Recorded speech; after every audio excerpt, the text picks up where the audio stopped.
Hello everybody, I'm Barb Owen of HowToGetCreative.com, and this is Welcome to Drama Free Friday, except it's Sunday. So I'm sure that if you're a regular viewer, that because of me telling you that, you know that we are still having some internet issues, which means that I'm not broadcasting live. I'm recording this instead. So this is what I tried to do on Friday, but my internet service provider issues continue. Thank you, Mediacom. With any luck at all, they will get this resolved. We are very close communication with them right now. Let's just say that. And having said that, let's just move on through and no drama, okay? So what I wanted to show you was a fun little idea. I saw this, actually, the inspiration came from a magazine article. It was in a recent magazine. I do not remember which magazine it was.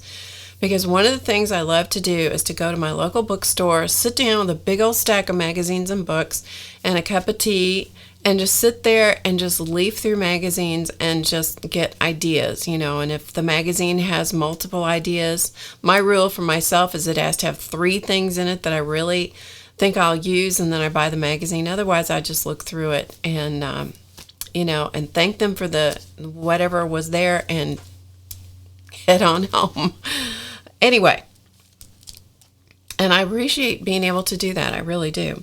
So anyway, in one of the magazines I looked at, they had this little idea for recycling a pair of blue jean pockets or denim pockets and making it into some kind of a little book. So I thought, well, what I was going to do with it, I really don't remember what they did, but what I thought I would do with it is take advantage of the recycling idea and recycle the pockets, and then also use a bunch of recycled papers and stuff like that. So I'm going to show you what I did.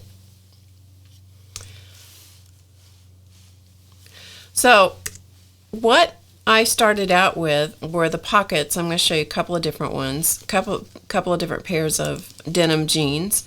And this was an old pair of mine, and so it had fancy stitching on the pocket, which is really fun to have the fancy stitching on the pockets because you get really cool designs. This is a pair from one of my husband's pairs of jeans. So this is the pockets from his. So they're considerably bigger, you can see. So you get more area out of it. And conversely, if you were working with a kid's pair of blue jeans, you know, you'd have a smaller journal too, so, or a smaller book or whatever you want to make out of it. So I just want, and this is the belt loop, which is not completely finished yet, but I want to just give you the idea. So we'll say it's finished, and the book would open here. And you, of course, would not have to use a snap, but I wanted to show you how to do that, how to use a snap, and how to set the snap and so forth. This is from some of the painted fabric I did, probably 2 or 3 weeks ago now on YouTube Live. And I took that and used the Tim Holtz Tattered Floral die, and I die cut the flower shapes out of a couple of different pieces of fabric. And so I then layered them up and I made just some flowers. And the fabric is stiff because it's painted. And then I just glued it on. So I just layered them up and glued them together. I added a button on the top for the embellishment, and it just makes kind of a fun little decoration for the front. And of course, you could decorate the back as well. I didn't, but you certainly could. I mean, you could do all kinds of things. You could bead it, you could paint on it, you could stencil on it, you could do all kinds of things. Anyway, so that's the idea. These are 2-piece eyelets or grommets that I've installed here to kind of protect the fabric, and plus it's just a cool look. And I've done the same thing on this. It's a different color of 2-piece eyelet or grommet. And then inside I have the pages, and these are all different kinds of watercolor paper that's left over, mixed media paper. Some of it's heavy, some of it's not so heavy, but it's all, and there's, you know, some of them that I haven't done the back side yet. But what I did was I just used washes of paint, and I'll explain more about that later, just to give it something so it's not just the white page kind of thing. And then I'll decide what I'm going to do with it later. So that's where we're headed. So I'm going to show you how I did that. So the first thing you want to do is get yourself an old pair of blue jeans. If you don't have somebody in your family that has blue jeans, or you don't have blue jeans, then you could go to the thrift store and buy some. You could get a variety of things. And as you can tell, I just took my scissors, and you need fabric scissors. And what you want to do is take the scissors and just stick them right in next to the pocket and just cut all the way around. So what that does is it leaves the back, the actual pant leg of the jean attached to the pocket.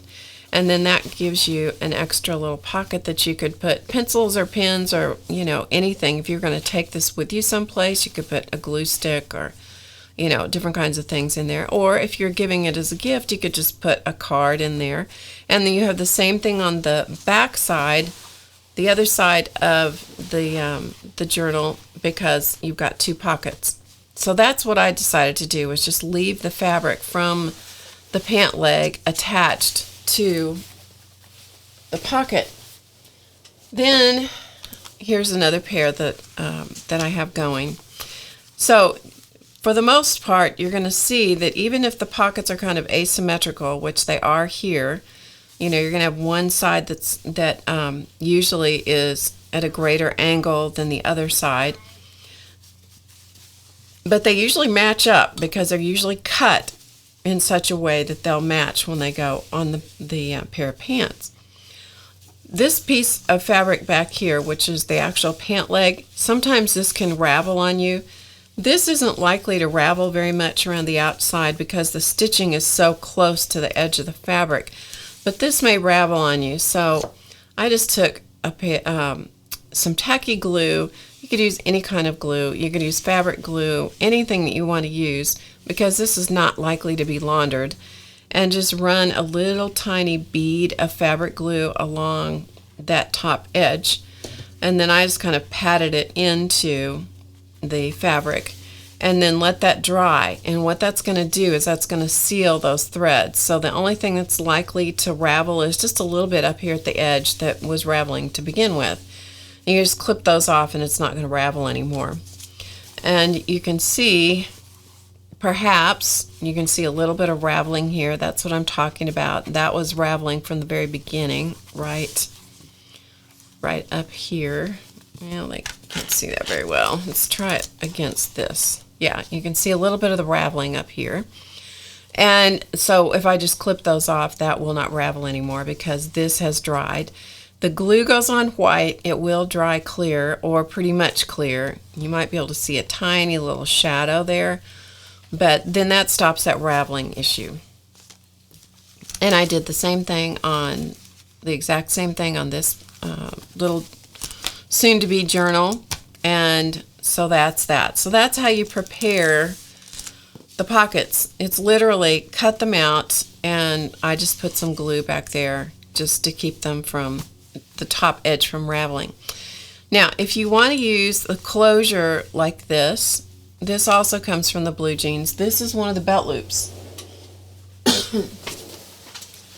And so you just take one of the belt loops and use a really sharp seam ripper or a really sharp little pair of scissors, but do be careful because the stitching in here is pretty tough stuff. It's supposed to be because it's denim, but you can get it inserted under the stitching. Once you get it started, then usually it will rip off pretty easily. And I just thought it was fun to use another part of the blue jean for this purpose. So you just rip it right off of there. Keep putting and a seam ripper makes it easy to do this, but you want to be careful. You don't want to run the thing into your finger, your hand, because you can definitely do some damage to yourself. So that's all you do, just rip it off, and then you'll see the stitching that's on here that held it onto the jeans, so you need to pick all that stuff out, and that doesn't take long. You just, once you get it started, it will come off, and you just get all that out, like so. Okay, so we'll pretend that that's been done because I already have one that's done. And then you just get rid of all the little threads and garbage. So then I took this to my ironing board. So here's one that I just ripped off. And you can see that this is shorter. I took this to my ironing board and I ironed it really, really well. And if you have any of those top stitching threads that were used to hold it in place, I would get those out of there because you want to eliminate as much thickness as you possibly can. And even that's a pretty sturdy thread. So I try to get rid of all of that and iron it really, really super flat. Now the ends here are thicker. The ends of the belt loop are thicker. And so I'm just going to take one of the ends of that and I'm just going to cut that off. They're thicker from raveling from when it's been washed. And so I just cut that off because it's a little easier to deal with here in a few minutes. And I'll probably cut the other end off as well because you can see it's considerably shorter. The length is going to be determined by the thickness of the book. All right, so that's that. So the next thing you want to do on this little book is decide which side of the pocket is going to be the binding edge of your pocket. So we'll say that this is the binding edge here. And if you use a ruler, and I just use an ink pen, and decide how many holes you want to have down the side of your little journal. On this, I decided it needed 3. This one is smaller, and so I just only needed to have 2. So you decide, and we're going to just take one of the pocket, the top side, and I just use my ruler and just decide, kind of figure out where the middle is. And apologize for the whining Siamese in the background. He's closed behind. He's closed back here behind door number 1, right back there, and he doesn't want to be back there. He wants to be out here, so he's whining. Okay, so what you want to do is we want to avoid all of this thickness. There's a lot of layers right in here, so you want to avoid all that thickness. And so I just come in here and just kind of figure out about where the middle of this is going to be. And you can, to make it even better, what you might want to do is get your eyelets out. And I will use the term eyelet and the term grommet interchangeably because when you buy these in the package, they're called eyelets. Typically, when you buy something that has 2 pieces, like these do, in my head, they're considered a grommet. But anyway, terms are interchangeable. You need a tool, which is a little 2-piece tool, and then you need to have the 2 parts of the grommet. So you have one of the parts of the grommet. I'll show you over here.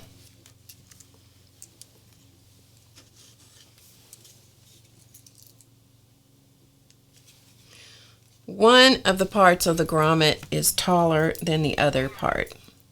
So that is the taller part. And there is the shorter part. Okay, so you can see the 2 pieces of the grommet. And you need 2 pieces for each one of the holes. Okay, so I'm just going to do the front side of this little journal. So we're doing 3 holes, so we need 3 of each part. Okay, so that's what we have. Now, the part that is taller goes on the top side of your little journal. Okay, so what I'm going to do, just to give you an idea of how you might sort this out, you might put these little top pieces on here and kind of get a look at where they might fit. And remember that you want to avoid all of the thickness which is why these aren't set right at the edge. If you get too much thickness, the grommets are not super thick, and so they have a limitation as to how much they can go through. So the easiest way for me is to just line them up by eye. You could measure them with a ruler like I started to do a minute ago, but it's just as easy to just line them up with your eye. So that's what we have here. We have our little grommets, the top part, and then I just take an ink pen, because this is going to go away. I just use my ink pen and just draw inside like so, and take it off. And you could use a felt tip marker to do this. I find that a ballpoint pen works just fine. Then you got to punch those holes. And one of the things that I found that was really easy to use is this We Are Memory Keepers. It's called a power punch. Now this thing has, it's a pretty cool piece of equipment, really. It's not your ordinary hole punch. It has a, you saw that part pop up, that it has a release right here that slides forward and back, and that keeps that closed like so, and it's easy to store it that way. It also has a depth gauge in here, so you can set this to punch the hole at the same distance every time from the edge. Now it has this little door that opens up, and you can see the hole down in the middle there where the hole is. Right down in here, that's where the hole punch is. Now one of the things that's pretty nice about this to me is I just remove that whole assembly, and then it makes that hole so much easier to see. So I just pull that out, and it doesn't break it, it just pulls out. Some people leave them out. And then you just want to look inside and line the hole up. So you're going to line the hole up, the hole punch, over your marking right inside there, so everything's all lined up, and then punch. Now, depending on your denim, it may punch a clean hole, and on the other hand, it might not. So if it doesn't, then just get in here with a little pair of scissors and just clean that out. Now, test your hole to see if you've got the hole big enough, which means take the top part of the grommet and insert it in that hole. This is a true 1/4 inch hole punch. So you can see down here in the punch, that is a true 1/4 inch hole punch.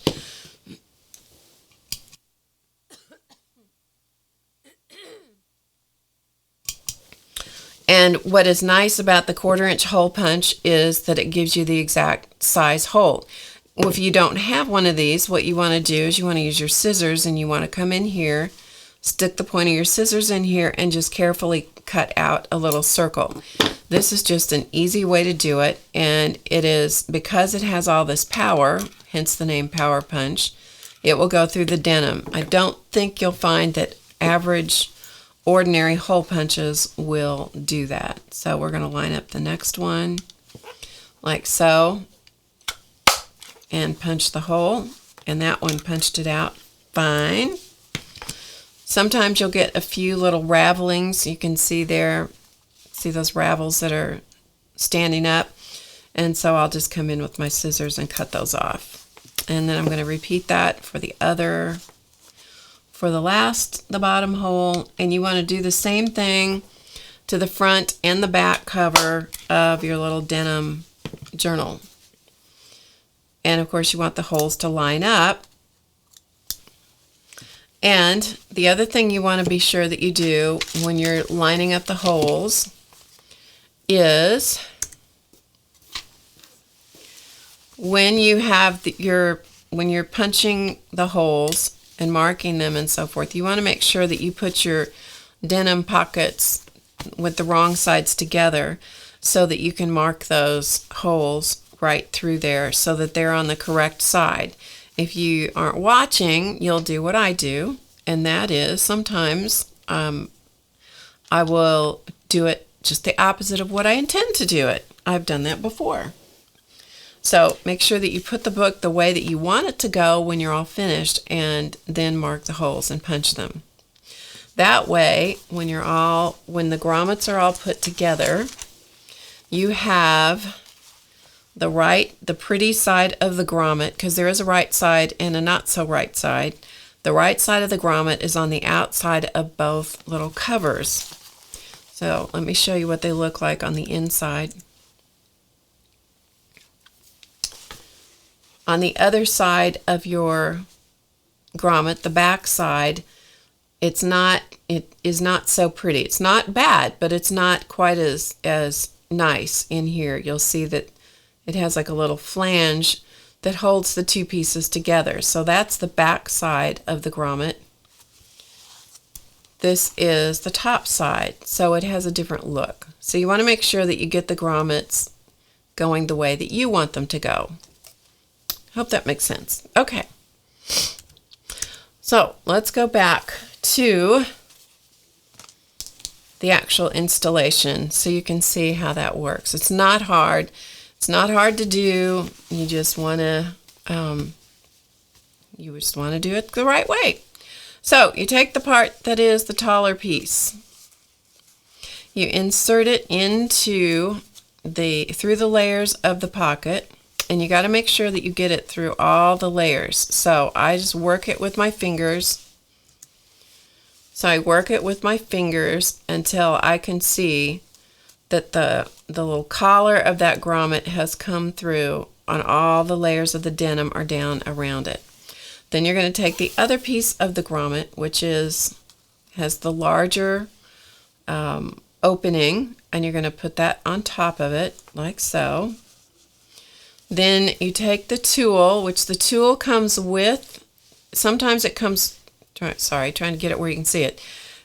Sometimes it comes with the set of the eyelets or the grommets. Sometimes you can buy it separately. So you put it down. It has a flat side and it has a side that has a ring in it. You want the ring side up. You put the right side of the grommet down. It will just clip into that little ring. Okay, it just fits right in there like so. You can feel it fit in there. Then you're going to put your other tulle that is going to make the whole thing work. You put that on the top like so. I'm trying to get this where you can see it. Get my hand out of the way. So it goes right on the top like that. And then you're going to bang it with a hammer, and that's going to make it work. Okay, so that's what's going to happen here. All right, so I don't want this to just completely blow your eardrums out, so I'm going to mute my camera, and I'm going to install these. I'm going to install this one, we'll look at it, and then we'll do the next one.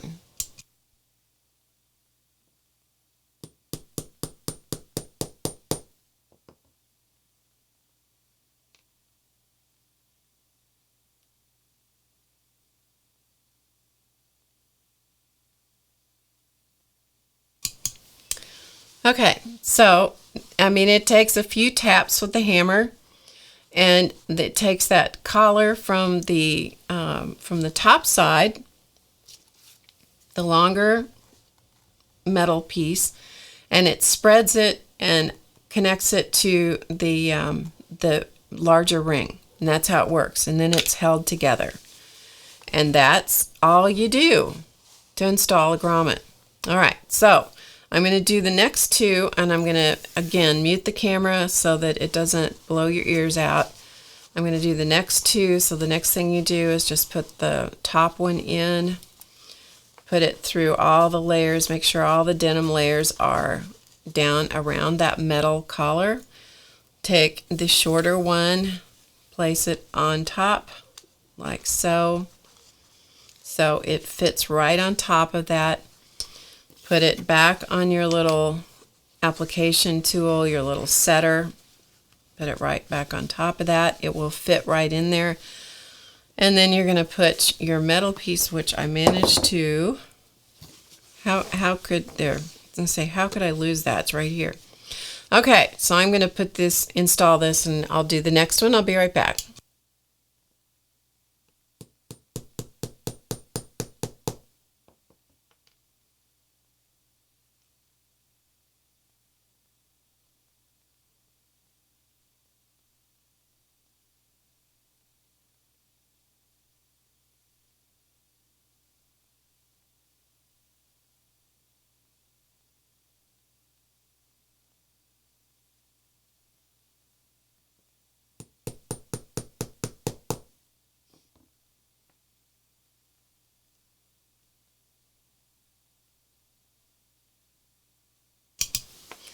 And that's how easy it is to install the grommets into your little journal cover. And that makes your journal cover, it just gives you a nice protected way for your whatever you're going to do to hold this together. It could be book rings, it could be you could use ball chain, you could use string, kitchen string, you could use twine, you could use all kinds of things to hold your little book together. And if anything that's metal, that gives it a nice way to protect the fabric. Okay, so this is what it would look like. So you'd have 3 on the top side, or however many you need, and 3 on the back side to match it. So let's talk about the pages now. As I said, I'm truly doing this as a recycle project, so I end up with a lot of the stuff that I do. I end up with bits and pieces of paper. And, you know, it's paper like, I'll have mixed media paper, you know, maybe 1 or 2 sheets left. Or I'm always trying out different kinds of watercolor paper for different purposes. And I'll have the same thing. I'll have, you know, I'll have bits and pieces like this with circles from something I had. Well, I'm not going to use those, but it might fit this journal. So I'll have, you know, just bits and pieces of different kinds of things like that. Sometimes I have, you know, just a few sheets of this multimedia paper, which is not very heavy, but it works really well for stuff.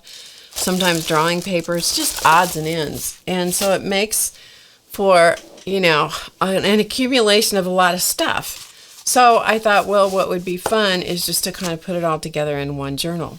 All right, so to figure out the size of the pages, what I did was I just took a piece of scratch paper. So this is just recycled paper from my printer. And I took the pocket and laid it down, and you can use a pencil, pen, whatever, and trace around it like this. So just trace around your pocket. And so now you've got the shape of the pocket. Well, it can't be that big. It's got to be smaller than that so that the pages don't hang out. So then I just reduced the size, you know, by, I'll just draw this on here so you can see. I reduced it by about between 1/4 and 1/2 inch to get it to be the size that I wanted to fit nicely inside my journal. And this was just trial and error. Once I got it to be the size I wanted, then I made a plastic template. I really like plastic templates. This happens to be Quilter's template plastic. If you have access to old x-ray film, that is my favorite. I have a stash of that, but I know people can't always get a hold of that.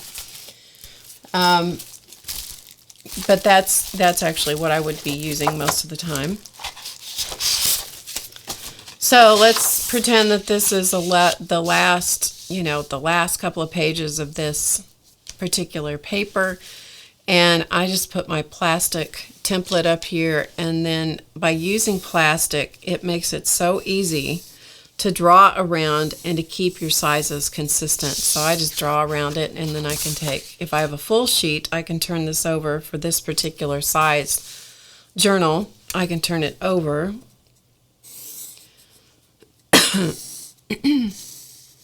And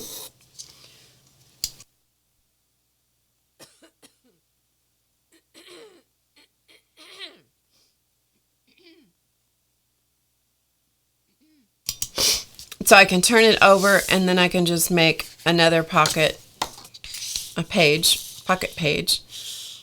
right there on the same piece of paper. So what I did was I just drew around a whole bunch of them, and then just sat down with a piece of or a pair of paper scissors, and I just cut them all out. So like I said, this is a variety of different kinds of paper. Most of it's watercolor paper or mixed media paper.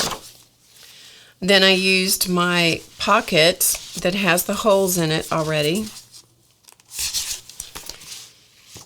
Let's see, I'll use this one.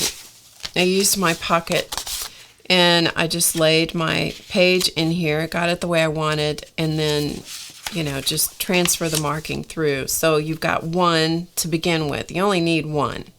Once you've got the holes marked on one, you can use the same power punch, the same hole punch that we used for the denim, and it's strong enough that you can punch several sheets at a time. So I just lined them all up, you know, like so, and then just punch the holes. So it's easy to do, and then just continue. Use the same one.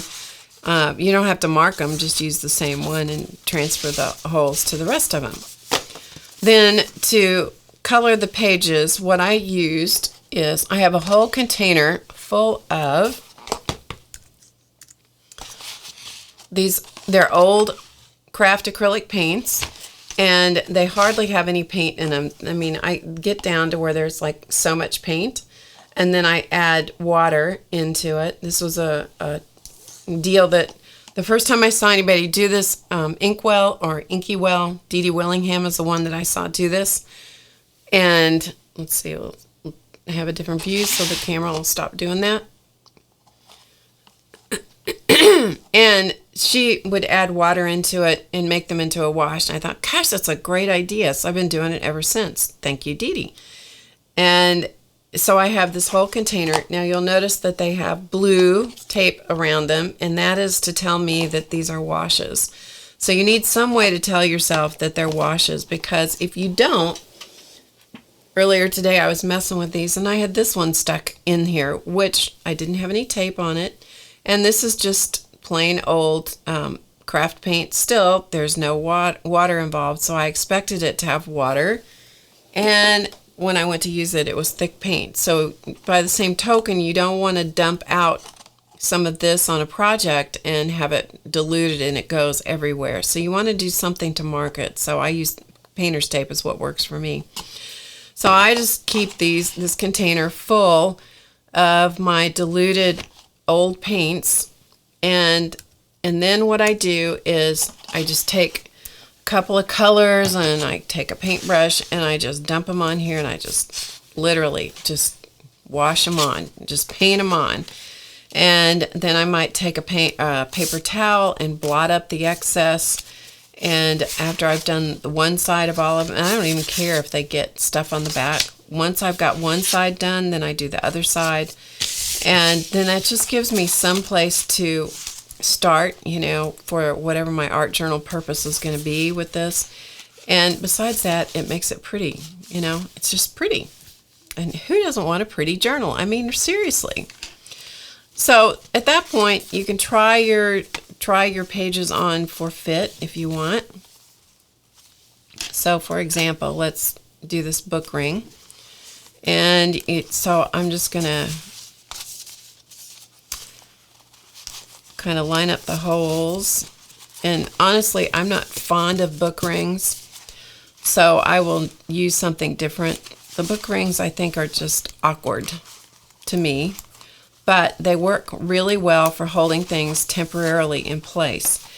So you can put a ring like that. This is kind of a, this is probably 1.5 inches. Let's see. Yeah, this is 1.5 inches book ring. This one, where it's smaller, this is a 1-inch book ring. So it just depends on the size of your little journal and how much play you need in order to get your book to open up. And you'll see what I mean here in just a minute. So let's open this book ring. And let's see if we can thread this in here. I'm only going to put 2 of them together. And if you can line up the holes at least close, you can get them all through in one shot. Lucky. I was lucky. And close up your rings. Okay, so of course you would have a third one, and that would make the book more stable. Now when you open it, because it's not a perfectly straight journal, it's going to be a little wonky. It's going to want to move around on you and stuff like that, you know, and that's just it's the nature of working with a recycled kind of thing. However, the cool part about it is if you do use book rings, if there's something you want to work on, like let's say I want to work on this page to begin with and I don't want to get stuff on all the rest of it, if you're working with book rings in this particular instance or something that's easy to take apart, you can just undo it and take out the page, do the whatever you want to do with it, put it back together, and then move on. So there's that advantage too. So let's talk about the closure. So as I said, I want to use a belt loop for my closure, and I decided I wanted to use a snap. So this is my belt loop. Here's a sample here. And I'm working with snaps that are from the company Snap Source. And I don't know whether you can see that really well, but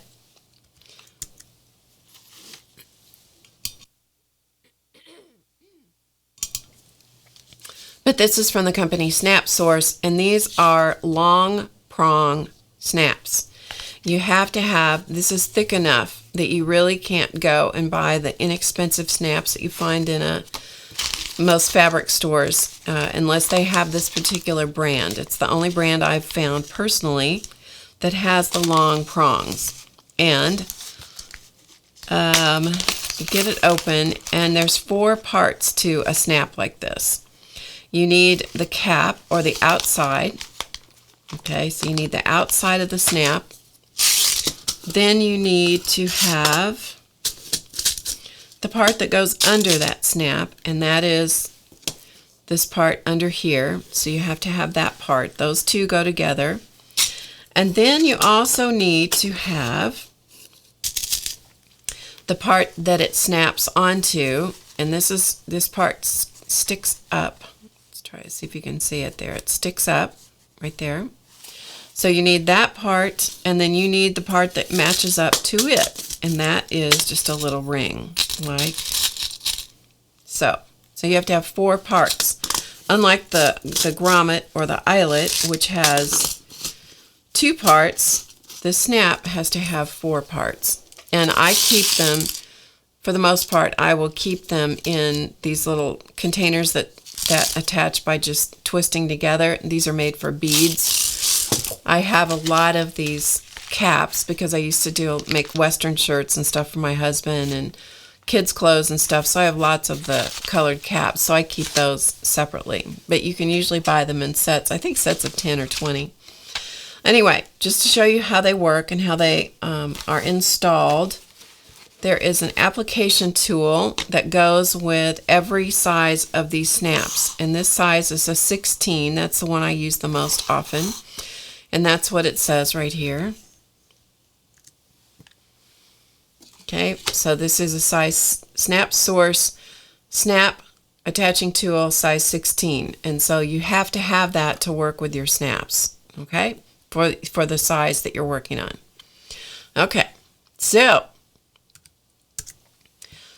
what we're going to do is this tool comes in 3 parts. It comes apart, and it is meant to fit kind of snugly, so it may look like I'm struggling with it, and that's because I am. Okay, so what I'm going to do is decide where it is I want the snap. And on the snap, I want the colored part on one end and the part that matches it on the back side. So this is how it works. You're going to take the colored part of the snap, and I'm going to figure out where it is I want to put it. And I am just going to set it back away from the end. You know, even though I trimmed it off, I find it nice to basically I just mess with it till I find the place. And usually it's back past that stitching where I find it goes through the fabric the easiest. And I work it with my fingers until I can feel the prongs coming through, because there's a lot of thickness there. So I work that until I feel all the prongs are starting to come through. Now, I don't have to work until I see them all totally, but I want to feel them with my fingers. And there's a little indentation in this tool right here. So that colored cap is going to go down in that indentation like that. Then you take the next part of the tool, which has a little hole in it, and it has a slot in the other end. the slot is going to fit over this post like so, and the hole down in there is where the cap of the snap is sitting. Can't get away from you. And then you take the other part of the snap, make sure it's the right way around, drop it down into the hole. They line up, almost always line up perfectly. Once in a while I'll have one mess up, but not very often. You have one more piece that has to slip over the post, and then this part right here is going to go down in the hole, and it's actually, when you hit it with a hammer, it is going to force those two to go together. So you sandwich the whole thing together. You've got the belt loop and the snap in the sandwich. And then I usually use something that's kind of hard, like this little anvil that I'm going to show you. I usually have this little anvil because I find that it works really well to use this. And I put this whole thing on top of the anvil, like so. And then I use a hammer, and I hammer it a few times until I think that it's set. So I'm going to mute, and I'll do that.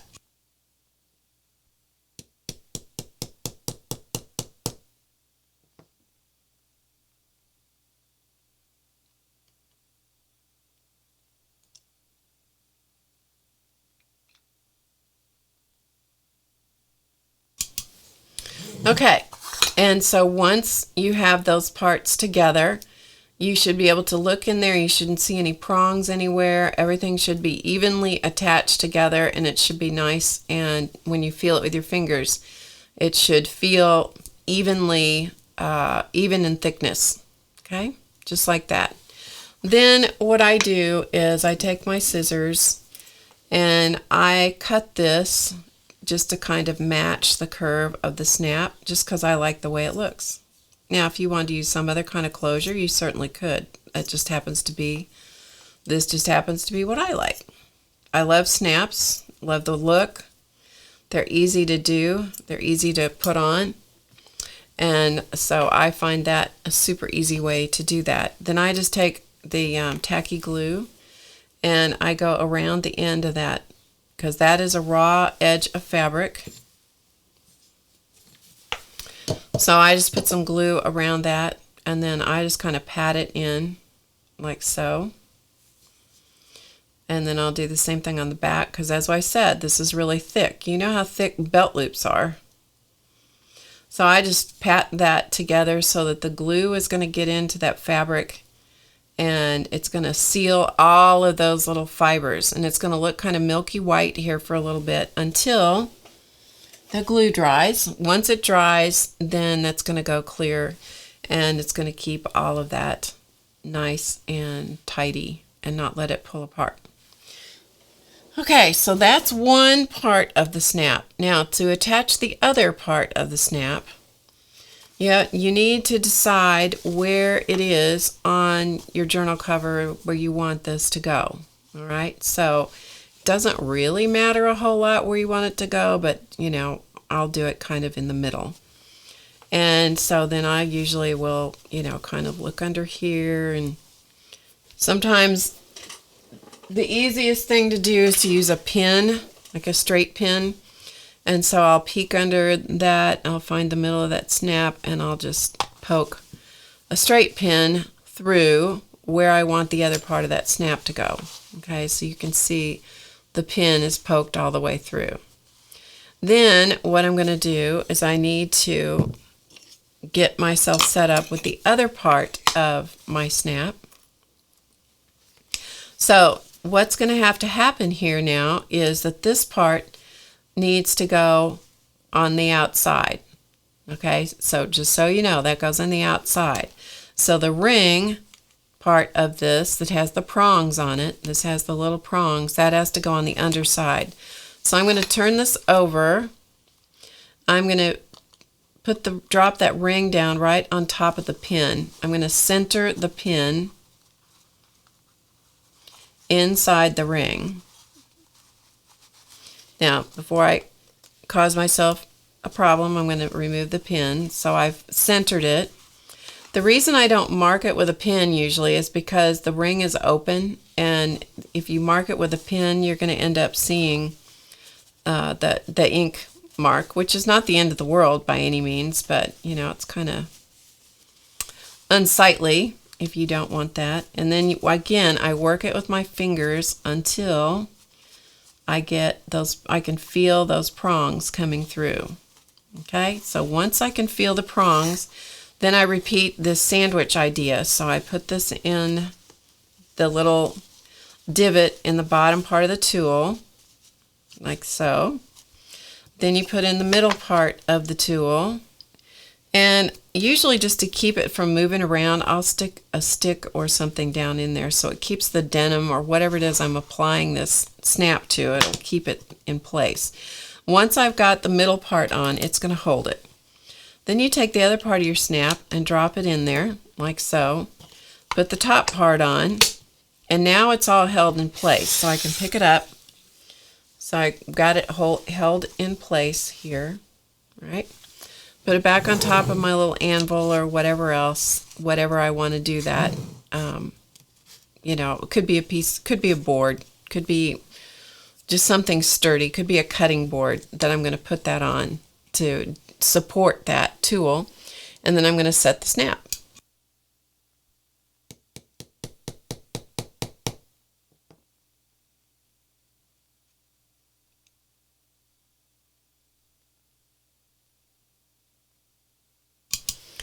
And then as soon as you have set the snap, then take a look at it. So you just take a look at it to see if in fact it looks like the snap set correctly, which it seems to have done exactly what we want it to do here. And then you test it and see if your belt loop with the snap sets in place, which it did. So we're good. Good to go. So it fits there, and then you can test it out. And I usually am not too, I usually support them. Sometimes people get a little crazy with ripping things open that have snaps on them. It's a handmade thing, so I'm a little more careful with that. So it fits on there just fine, and it opens just fine. And of course, the more you use it, the more it wears in a little bit. Okay, so that takes care of that. And so we've got our pages put in our little book, and I've got my tab closure put on here on this one. And so what I'm going to do now, once I decide how many pages I want in my journal and how much extra room I want to have in this, then I'll decide where it is I want this to go, and probably I'm going to have it go just about like so. And then I just have some junk buttons, meaning, I've used them for something else. So I'm just going to pull off one of those buttons. I have a huge collection of buttons from sewing for a long time, and so I'll just use one of those recycled buttons, and I'll put it on here, and I'll actually stitch it on with a needle and thread, and then that way that will hold the journal closed from the outer edge. I'm not going to take the time to do that for you, but you got the idea. So it's going to look just like that. So then you're ready to start filling up your little journal with whatever kinds of good stuff you want to put in it. So for example, I was looking at this. This was in a magazine, and I was playing with the idea of, well, I'd probably do some stenciling and some, I could even use modeling paste, because these papers are watercolor papers, so they'll take a lot of stuff. I could draw on it, I could doodle on it, I could do whatever, and then glue these in, maybe shadow around it, whatever. But it's just that kind of fun little journal. I mean, you could make it themed, like it could be nothing but quotes. You could do found poetry, you could do all kinds of things, or you could use it as an art journal as far as drawing, doodling, whatever. You could use it as a writing journal too. Okay. And I think that takes care of showing you everything that that you do. Oh, and for the embellishment for the front cover, like this little flower that I had, I just used tacky glue for this. I just used tacky glue to put it together. This one has 3 layers of petals on it from the Tim Holtz Tattered Florals. So I glued them together, and then I also used the tacky glue on the back of the whole thing to put it on the cover of my little journal. You could also do, if you have machine embroider, how about an embroidery machine? If you have one of those, you could embroider on the pockets before you ever do any stuff. If you do that, however, you're going to lose your pocket. You know, if you stitch through it, then you're going to actually lose the ability to get into your little pockets here. But if that's not a big deal, not a big deal. So anyway, that's that. Okay, so that's Drama Free Friday on Sunday. Thanks for watching. All the links to the various things that I've used today, I'll try to put in the description box below the video. And if you want to come over and visit me at HowToGetCreative.com, that would be great. And I will see you next time. We'll shoot for next Friday for Drama Free Friday. We'll see if the internet people get their stuff together, which we hope they do. We want them to, because we like them. And we hope they get it straightened out. All right. Thanks for watching, and I will see you next time. Remember to get creative today, because you know it's easy. See ya.